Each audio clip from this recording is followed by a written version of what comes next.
자, 오늘 주제는요. 서울이웃시장 남들과 다른 마인드가 필요한 이유. 여기에 대해서 한번 생각해 보겠습니다. 자, 지금 16 대책이 발표된 이후 부동산 시장 이 대책이 발표됐을 때 8위 대책이 발표됐을 때 한번 볼까요? 일단 8위 대책 뭐 역대급 대책이라고 했잖아요.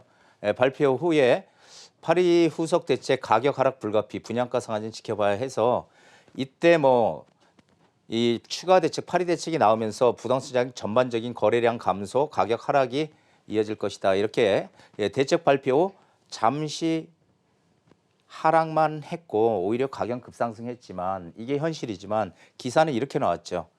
가격 하락은 불가피하다. 자, 그런데 9.13 대책 또 이것도 역대급 대책이라고 하죠. 이 대책 발표 기사 내용 한번 보시죠. 9.13 대책 한 달 서울 아파트값 상승률 3분의 1로 뚝 한마디로 뚝 떨어졌다는 얘기죠. 지금 거래도 안 되고.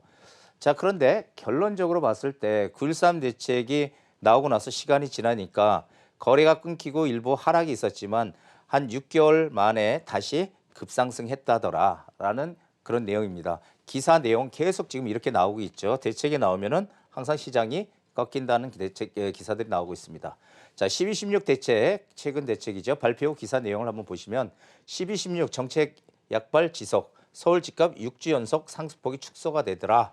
그리고 뭐 단지에 가격이 떨어진 게 한 1억 이상 떨어진 것들이 뭐 나오고 있더라. 이런 기사들이 나오고 있습니다. 그런데 실제로 현장에 가보면 또 그렇게 물건이 뭐 막 가격이 떨어져 있는 그런 건 별로 또 없는 것 같아요. 그러니까 이게 이런 걸 잘 좀 판단을 해봐야 되는데 이게 왜 그러냐면요. 기사를 보고 우리가 이 시장을 쫓아서 해석을 하고 판단을 하지만 기사의 내용은요. 현재의 사실만 보도하는 거지 미래를 예측하는 그런 기사는 아니라는 거죠. 그러니까 우리가 기사를 보게 되면 신문 기사나 이 언론의 보도를 보게 되면은 이런 기사들은 현재의 지극히 현재의 사실만 보도를 하는 겁니다. 미래의 그런 예측을 얘기해 주는 것이 아니라는 거죠. 근데 우리는 마치 미래 예측까지 다 이 신문에서 아니면 이 기사에서 얘기해 주는 걸로 생각하고 있죠. 자, 기사를 믿었던 투자자와 믿지 않은 투자자 이 두 부류를 한번 보실 텐데요. 기사를 믿었던 투자자들은 그러면은 이제 대책이 나왔으니까 가격이 떨어지겠지. 그러면은 떨어질 때 내 집을 하나 장만을 하자. 이런 생각을 했는데 그래서 이제 가격 하락 기대감으로 투자를 미뤘는데요. 오히려 시간이 지나니까 그때보다 가격이 더 올랐더라는 거죠. 그렇게 되니까 이분들은 어떻게 돼요? 투자를 아예 포기합니다. 그런데 기사를 믿지 않은 투자자들 이런 분들을 한번 보시죠. 대책 효과는 단기적이고 가격은 상승할 것이다. 이게 이제 과거의 부동산의 이제 학습 효과라고 우리가 얘기를 하는데요. 이런 분들은 오히려 반대로 투자이익을 크게 냈다는 거죠. 과연 우리가 어떻게 행동하냐에 따라서 이렇게 극과 극으로 상황이 바뀐다는 걸 보여드리는 겁니다. 그렇다면 우리 근본적인 원인부터 한번 좀 생각해 보자고요. 부동산에 왜 투자하는 걸까라는 거죠. 자, 경제나 주식 시장이나 부동산 시장이 단기적으로 역사적으로 하강 국면을 분명히 하강으로 내려간 적도 있지만 결국은 나중에 보면 늘 우상향했다는 겁니다. 우측으로 올라갔다는 얘기죠. 예, 이게 하나의 팩트고요. 또 하나는 뭐냐면은 우리나라 사람들은 집은 내가 살고 있는 거주재다 이렇게 인식을 하지만 거기에 또 하나 이 투자재라는 인식이 같이 가지고 있다는 겁니다. 투자재라는 인식을. 그래서 집은 거주재 플러스 투자재라는 인식을 가지고 있다. 현 정부에서는 집은 오직 거주의 목적으로만 사용을 해라 이렇게 하지만 현실적으로는 계속 이 투자재라는 인식들을 우리나라 사람들은 가지고 있다는 거죠. 그리고 노후 대책으로서의 재테크입니다. 이게 뭐냐면은 노후가 되면은 우리 노후는 누가 책임져 줄까? 결국 내가 돈이 없으면은 결국은 아무도 도와주지 않잖아요. 그러니까 내가 어쨌든 능력껏 이 노후 대책으로 이 재테크를 해서 뭔가 노후 대책에 방비를 해야 된다라는 생각들을 갖고 있는 것입니다. 자, 시장은 과연 하락 국면으로 진입을 할까? 아니면 상승 국면으로 진입을 할까? 상당히 궁금한 내용인데요.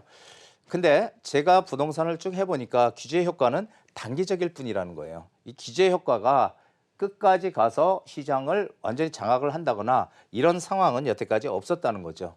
그래서 제가 항상 얘기하는 게 추세입니다. 이 추세가 상승 추세로 가느냐 아니면 하강 추세로 가느냐 이게 중요한데 지금 상황은 유동성이 지금 상당히 유동성의 효과 때문에 집값이 많이 오르죠. 지금 돈이 시중에 많이 풀려 있기 때문에. 그렇다면 유동성이 이게 좀 하락을 해야 되는데 유동성이 떨어져야 되는데 유동성이 더 늘어날 가능성이 크다는 거죠. 뭐 토지 보상금도 올해 또 45조가 나오고 그리고 은행 금리도 오를 수 있는 요소가 없잖아요. 은행 금리. 금리는 오히려 낮아질 가능성이 조금 더 있다. 그렇기 때문에 이 추세는 상승 추세로 지금 진행이 되고 있다라는 얘기죠. 자, 그리고 그래서 제가 항상 얘기하는 게 뭐 딴 거 뭐 이렇게 골치 아프다. 내가 공부하기 부동산 시장 공부하기 골치 아프다 하면 유동성만 보면 됩니다. 유동성이 돈이 시중에 많이 풀려 있으면은 이 돈들이 제가 늘 얘기 드리지만 경제가 별로 좋지 않기 때문에 경제 각 분야로 들어갈 돈들이 지금은 부동산 시장 쪽으로 흘러 들어가고 있더라라는 얘기죠. 그래서 유동성이 어떻게 흘러가느냐만 보게 되면은 유동성이 많아지게 되면은 돈이 시장에 더 많이 풀린다는 얘기죠. 그러면은 부동산 시장도 오를 수밖에 없다는 얘기입니다.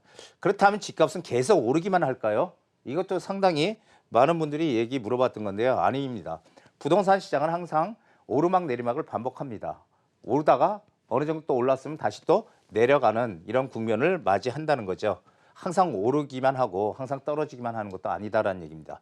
그러나 그래서 언젠가 변곡점이라는 게 반드시 생긴다. 변곡점은 꺾이는 점이죠. 오르다가 꺾이기 시작하는 그 점이 반드시 오게 된다는 거 기억을 하셔야 됩니다.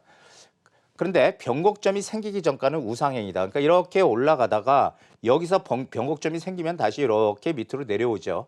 그런데 이 변곡점이 언제 생기느냐죠. 생기기 전까지는 우상향으로 만약에 이 부동산이 오르는 시장이다 그러면 계속 올라가는 거고요. 만약에 이렇게 하강하는 국면이다. 그럼 여기서 변곡점이 생기면 다시 올라갈 거잖아요. 그래서 이런 변곡점이 생기기 전까지는 시장을 우상향할 것이다라는 거죠. 그렇다면 집값이 떨어질 때 변곡점이 오르다가 변곡점이 생겨서 집값이 떨어질 때 구입을 하면 되지 않을까라고 생각하는 분들이 상당히 많습니다. 예, 그런데 한번 보시죠. 하락 추세가 오면은 이렇게 변곡점이 생겨서 떨어지는 하락 추세가 오면 가격은 당연히 하락합니다. 이건 뭐 아주 당연한 얘기죠. 그러나 오른 가격만큼 떨어지지 않는다는 게 문제예요. 오른 가격만큼 떨어지면 그때 가서 구입을 하면 되는데 오른 가격만큼 떨어지지 않는다. 그럼 어떻게 떨어질까요?